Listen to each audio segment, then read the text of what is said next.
My world was built on numbers. Unpredictable equations, stress tolerances, and the elegant, unwavering truth of data. As an aerospace engineer in Arizona, I spent my days ensuring that components destined for orbit would function flawlessly, driven by a logic that rarely betrayed me. My personal life mirrored this precision. At 32, I owned a house I'd carefully chosen, accumulated savings with intent, and had a future meticulously planned. Some might have called it boring, but I called it stable. Reliable.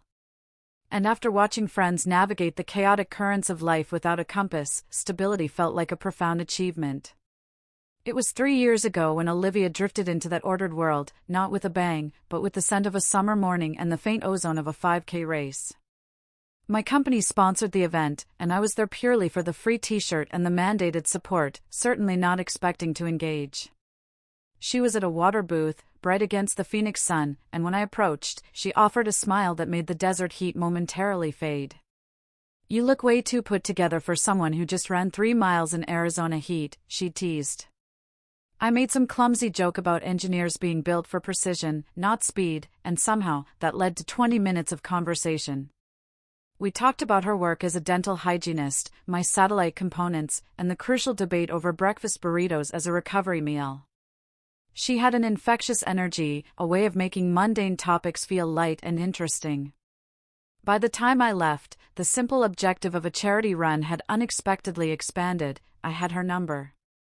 Our first date was at a small Italian place downtown, unassuming but warm. I remembered looking at her across the checkered tablecloth, feeling a quiet sense of recognition. She spoke of building something real, not just fleeting connections. We talked about families, careers, the shape of the lives we hoped to craft. And the way she spoke of someday being a mother, a vision she painted more than once, resonated deeply within me. I'd always wanted children. Finding someone who shared that fundamental desire felt like discovering the missing piece of a puzzle I hadn't even realized I was solving. Things unfolded with an almost textbook grace. A year of dating and engagement, then our wedding at her parents' ranch just outside Scottsdale.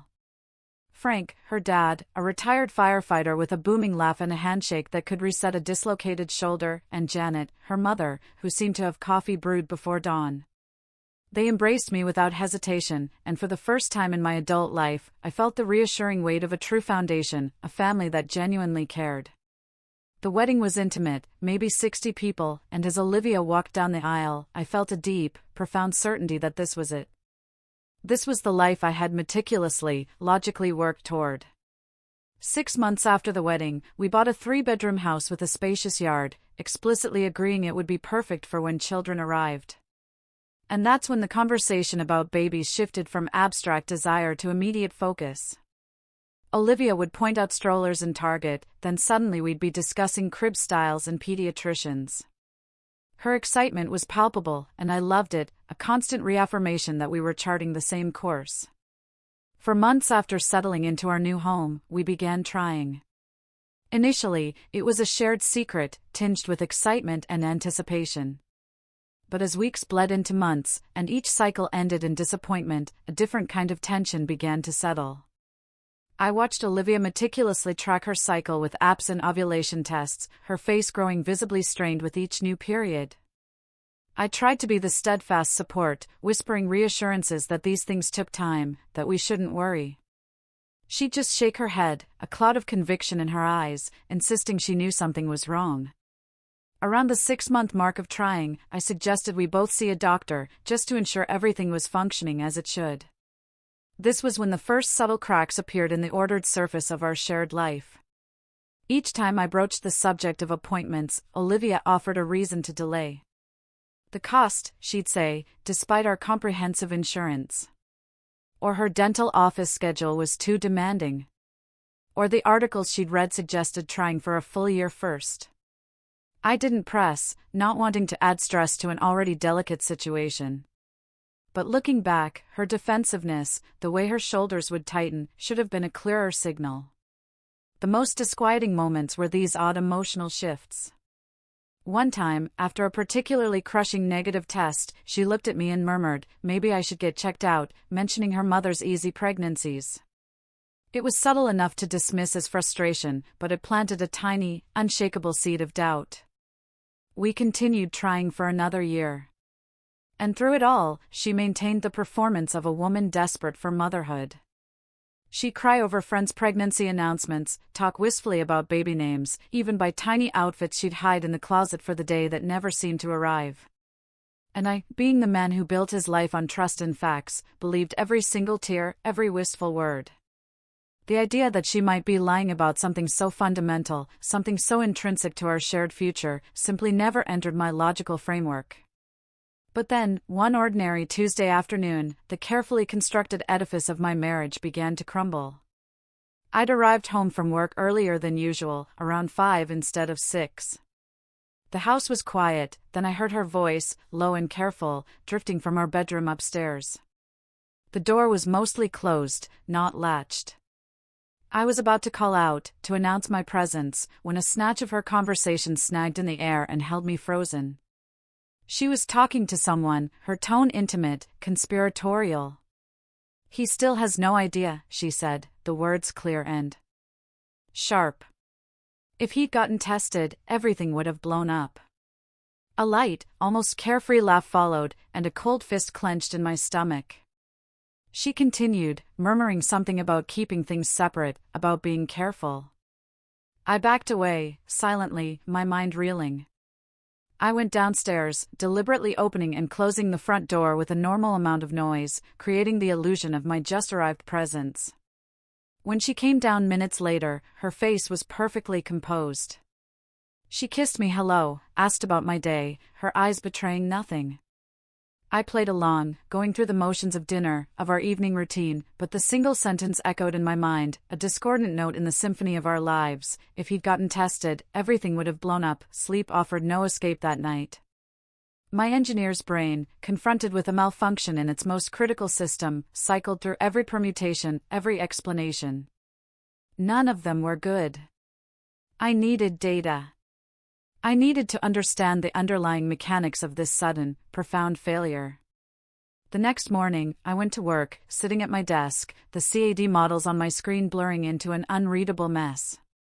Instead of reviewing designs, I found myself typing fertility clinics Phoenix into a search engine. I picked 140 minutes from our house, far enough to avoid any accidental encounters. During my lunch break, I called. The receptionist asked if my wife would be joining. "No," I heard myself say, the lie feeling heavy on my tongue, "just me for now." It was the first actively deceptive thing I'd done in our entire relationship. My appointment was scheduled for that Friday. I told Olivia I had an off-site meeting with a contractor, a transparent lie, but she didn't question it. Walking into that clinic on Friday, I felt a ridiculous hope, a desperate need for all of it to be a misunderstanding. Maybe I'd misheard. Maybe it was context. But I had to know for sure. They conducted the standard tests, giving me the awkward instructions in a collection room that smelled faintly of industrial cleaner. Results, they said, in about a week. That week was a slow, agonizing torture. I maintained the facade of normal life at home while every fiber of my being braced for an explosion. Olivia, oblivious, continued her routine, checking her ovulation app, suggesting we try again soon. When the results came back, I drove to the clinic during my lunch break, parked in the furthest corner of the lot, and opened the envelope. The numbers were unequivocally normal. In fact, the doctor had added a note: counts well above average, no indication of fertility issues. I stared at the clinical assessment, at the clear, undeniable truth, and a cold, leaden weight settled in my chest. I wasn't the problem. Which meant every tear, every shared disappointment, every anxious conversation about what might be wrong, had been a calculated performance. I didn't confront her. Not yet. My engineering mind demanded a complete understanding of the system's failure before any intervention. I started observing, truly observing, the small details I'd previously dismissed as unremarkable. Her monthly trips to the pharmacy, for instance. When I'd asked what the prescriptions were for, she'd offered vague answers: vitamins, a new skin cream. Now, those answers felt deliberately evasive. One evening, while she was in the shower, I checked our medicine cabinet. It was empty. Strange, I thought, until the chilling realization hit, she must be keeping whatever it was somewhere else.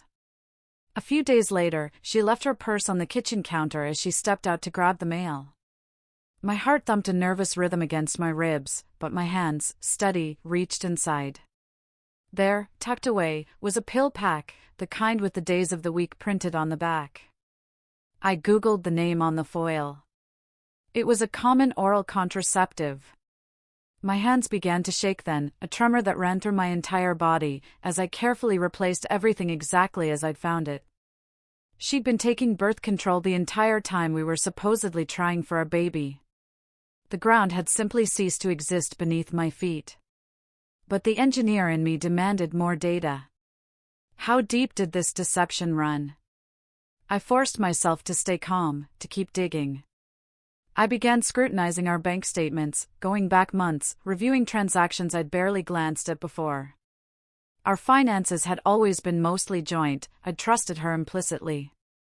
Now, charges for hotels in Scottsdale, restaurants I'd never visited, and payments to seemingly random places began to form a disturbing pattern.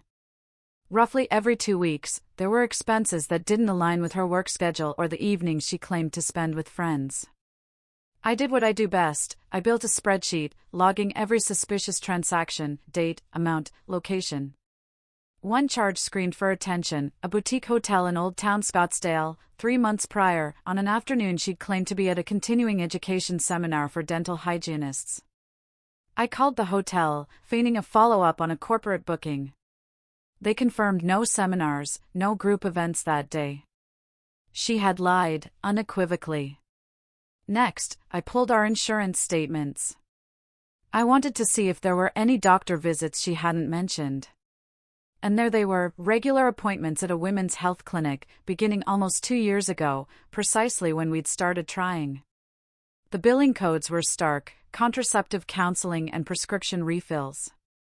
This wasn't a recent change of heart, not a moment of doubt. This was a deliberate, continuous act of preventing pregnancy from the very beginning, all while orchestrating an elaborate charade. By this point, the hotel charges and the meticulous scheduling painted an undeniable picture: there was someone else. I needed to know who. I started paying closer attention to her phone habits. She'd tilt the screen away from me, or take it into another room to text, behaviors I'd never observed before. Then, one Saturday morning, she left her phone on the nightstand while she showered. I knew I was crossing a line, but in my mind, that line had been obliterated weeks ago. I picked it up. It was locked with a passcode. I tried her mother's birthday, a date she'd mentioned years ago when we first met. It opened. A message thread caught my eye immediately: David, with a blue heart emoji. The contents were exactly what I'd dreaded. Inside jokes, plans for future meetings, references to shared moments that left no doubt this was far more than an innocent friendship. Messages about being careful, about making sure I didn't suspect anything, about handling the situation at home. Each word was a punch to the gut. My hands trembling, I took screenshots of everything, emailed them to myself from her phone, then carefully deleted the sent messages and placed her phone back exactly as I'd found it. My heart hammered against my ribs, a frantic drum against bone, but I managed to leave the bedroom and appear calm when she emerged, wrapped in a towel, asking about breakfast. The final piece was David's identity. That proved easier than expected. People, I'd learned, are remarkably careless about their digital footprints. Reviewing the messages on my own phone, I found enough context clues to narrow down the possibilities. Then I scrolled through Olivia's Instagram followers. There he was, a David, working in real estate, living in Scottsdale, precisely where many of those hotel charges had occurred. His profile screamed midlife crisis, gym selfies, photos at expensive restaurants. And in a few, carefully cropped but unmistakably present, was Olivia. There was one more thing I needed before I could act. I needed to see them together with my own eyes. I spent the next week studying her schedule. When she announced she was meeting a girlfriend for brunch on Sunday, I knew. That morning, I followed her. She drove to a coffee shop in Scottsdale, and I parked 3 rows back, affording a clear view. 10 minutes later, David arrived in a sleek BMW, a car that likely cost more than my annual salary. They sat outside on the patio, laughing, talking, an ordinary couple sharing coffee. I took photos on my phone, nothing artistic, just clear, undeniable proof. Then I watched as they rose, walked to their separate cars, and drove to the same hotel I'd seen charged on our credit card. I didn't follow them inside. I didn't need to see that part. I already knew. And honestly, I'd seen enough to make me physically ill. I sat in my car for 20 minutes, staring blankly at the hotel entrance, trying to process the horrifying reality that my entire marriage had been a meticulously constructed lie. Then, I drove to a lawyer's office. I had done my research during the week, finding Rebecca, a divorce attorney specializing in complex cases, known for her discretion and excellent reviews. I called ahead, and she agreed to see me that afternoon, a small, unexpected turn of luck. I walked into her office, a heavy folder clutched in my hand. Inside were my fertility test results, the pharmacy records pulled from our insurance, the bank statements detailing the hotel charges, the screenshots of the damning messages with David, and the fresh photos I'd taken that morning. I laid it all out on her desk. Rebecca, calm and precise, reviewed every document, made notes, asked clarifying questions. When she looked up, her expression was a blend of professional focus and genuine sympathy. What Olivia had done, she explained, could constitute fraud in the inducement, particularly given my ability to prove she had married me under false pretenses about wanting children. The combined weight of the affair, the financial deception, and the deliberate contraception while feigning fertility issues, she assured me, would work heavily in my favor. We discussed strategy, timelines, what I could expect. Arizona was a no-fault state, but fraud and financial misconduct could significantly impact asset division and spousal support. By the end of that meeting, I had a clear path forward. And for the first time since that phone call, I felt a strange sense of purpose. I wasn't just the man being lied to and cheated on anymore. I was the man who had meticulously gathered every piece of evidence, ready to dismantle the deception. Rebecca said she would start preparing the paperwork immediately, and we would serve Olivia at her workplace in about 2 weeks, preventing any advanced warning or opportunity to hide assets. 2 weeks later, the paperwork was ready. Rebecca suggested a Wednesday afternoon at Olivia's dental office to catch her completely off guard. I agreed. Part of me, the part that had been suffocated by her lies, wanted her to feel even a fraction of the humiliation I had endured. The process server arrived around 2 p.m. He handed her the envelope in front of her coworkers and patients in the waiting area. I later learned she went pale, excusing herself to the bathroom. About an hour after that, my phone rang. It was Janet, Olivia's mom, her voice trembling. She wanted to know what was happening, why Olivia had just been served divorce papers at work. I kept my tone calm, measured. I told her Olivia knew exactly why, and if she wanted details, she should ask her daughter. Janet tried to press, saying I owed them an explanation after all they'd done for me. I simply said I'd explain everything when the time was right, and ended the call. Olivia arrived home around 6 o'clock that evening. I was sitting at the kitchen table, laptop open, scrolling through design specs, an outward picture of normalcy. She walked in, the papers clutched in her hand, mascara smudged beneath her eyes, clear evidence of hours of crying. She threw the documents onto the table. "What the hell are you doing?" she demanded, her voice a desperate, shaky whisper. "Why are you throwing away our marriage over nothing?" I slowly closed my laptop, met her gaze, and slid a folder across the table toward her. It was the same folder I'd shown Rebecca, packed with bank statements, pharmacy records, photos of her with David, and my own fertility test results. "Open it," I said. As she flipped through page after page, her face cycled through confusion, then dawning recognition, and finally, a flicker of panic. She tried to recover, her voice rising, accusing me of invading her privacy, of having no right to go through her things. I cut her off. You invaded our marriage with lies, I told her, my voice steady, betraying none of the internal turmoil. Privacy stops being a shield when you're committing fraud. Her tactics shifted then, from defensive anger to emotional pleading. She claimed she could explain everything, that the situation with David wasn't what it looked like. I had anticipated this. I was not going to be manipulated again. Explain the birth control prescription you've been taking for 2 years, I said, my voice cutting through her attempts, while we were supposedly trying for a baby. She froze. Her mouth opened, closed, then opened again. She tried to stammer out excuses. It was complicated, she'd been confused, she'd been meaning to tell me. I let her talk, letting her spin her own web of justifications for a few minutes. Then I cut her off one last time.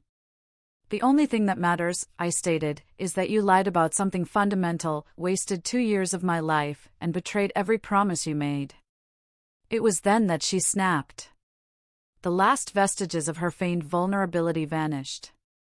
Her whole face changed, contorting into a mask of cold anger I had never witnessed before. You're not man enough to be a dad anyway, she spat, the words laced with a venom that suggested they'd been simmering for years, finally unleashed. She didn't stop there. I was too rigid, too boring, too focused on plans and systems to ever be the kind of father any kid would want.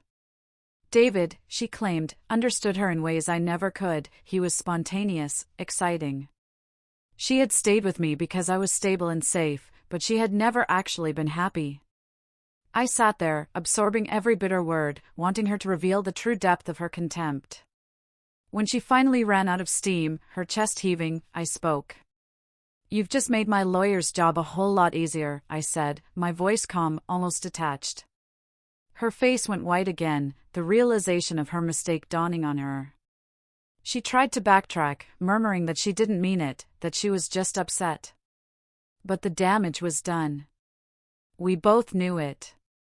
The divorce process concluded in about 3 months, remarkably fast given the circumstances. During that time, Olivia attempted every maneuver to slow it down, to negotiate better terms. She wanted the house, spousal support, a 50-50 split of assets despite the overwhelming evidence that I had paid for most of them and she had lived a lie. Rebecca met every attempt with surgical precision, presenting the evidence of fraud, the affair, and the prolonged deception. The hearing itself felt almost anticlimactic. Once the judge reviewed the pharmacy records confirming her birth control use throughout our trying period, combined with the photos of David and the pattern of deceptive spending, there was little left to argue. Olivia's lawyer tried to claim the birth control didn't prove intent to deceive, that the affair began only after our marriage had already deteriorated. Rebecca countered with time-stamped messages and transaction records that proved otherwise. The judge, in his remarks, actually used the word fraud, stating that deliberately preventing pregnancy while claiming to pursue it constituted a fundamental deception that voided any claim to marital equity. The final judgment awarded me the house, required her to remove her belongings within 30 days, denied her any spousal support, and ordered her to pay a portion of my legal fees. I walked out of that courtroom feeling a strange exhaustion, as if I'd just completed the most challenging project of my life. In a way, I had. The aftermath was messier than I had anticipated. I heard through a mutual friend, one who still spoke to Olivia, that David wanted nothing to do with her once she was actually available. He had apparently only been interested when she was someone else's wife, the relationship spiced by its forbidden nature. Olivia tried reaching out multiple times, sending lengthy, apologetic texts, claiming she'd made mistakes and wanted a chance to explain. I never responded. Her parents reached out too. That conversation was harder. Frank and Janet had always been genuinely good to me. I could hear the profound shame in Frank's voice when he called to apologize for not raising his daughter better. I told him he'd done his best, that this wasn't his failure, it was hers. He thanked me for that small kindness, though I'm not sure he believed it. A few weeks later, Janet sent me a card, a simple message stating she understood why I'd done what I did, and that she was sorry for everything. It was more closure than I expected, and I appreciated it. About 6 months after everything finalized, I was grabbing coffee before work. I saw Olivia across the shop with a guy I didn't recognize. She looked tired, a deep weariness that went beyond lack of sleep. Our eyes met across the space. For a fleeting second, I saw in her gaze the impulse to approach, to say something. But I just grabbed my coffee and left.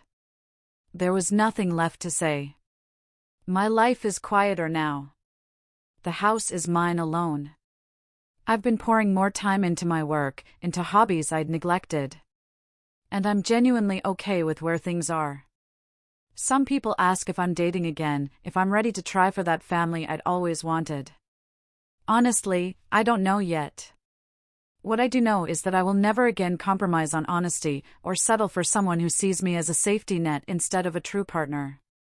She said I wasn't man enough to be a dad. Perhaps, in her twisted logic, she believed that.